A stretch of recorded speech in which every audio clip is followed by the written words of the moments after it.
evden çıktılar bir de iş evden yakaladılar. Durduk yani. Bak niye kaçın? Efendim?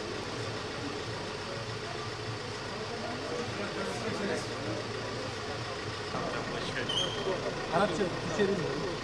Tamam abi. Bundan sonra devletin kanunlarına riayet edeceksiniz. 20 yaş altı sokağa çıkma yasağı var. Hapiste kişilerin kendi sağlığın için, diğer insanların sağlığı için maskeni tak, mesafeni koru.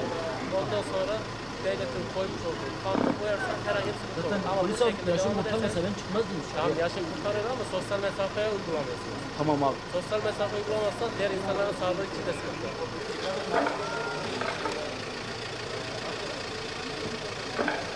Değerli vatandaşlarımız, 20 yaş altı ve 65 yaş üzeri vatandaşlarımızın sokağa çıkması yasak. Diğer vatandaşlarımızın da kendi sağlığı için sosyal mesafesini koruması gerekli. Bu şekilde hem kendi sağlıkları hem diğer vatandaşların sağlıkları için sosyal mesafeyi korumamız lazım arkadaşlar.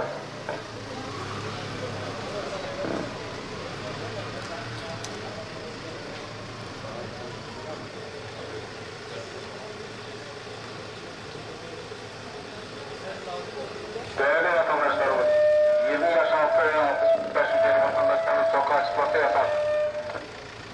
Diğer vatandaşlarımızın da kendi can sağlığı ve diğer vatandaşlarımız can sağlığı için sosyal mesafesini koruması gerekli. Lütfen vatandaşlarımız devletlerin uygulamış olduğu kanunlara riayet edelim. Sosyal mesafesini koruyalım. Abi nereye gidiyor? Ya o ne? Zaten hanım dışı altına açık. Arabalar. Adam ağzına. Demek ki adam hakkını boşaltın eyvallah da bu da... Bir de bakacağım olacak. Ha. Sanki bana cinse işledi. Terör kaldı.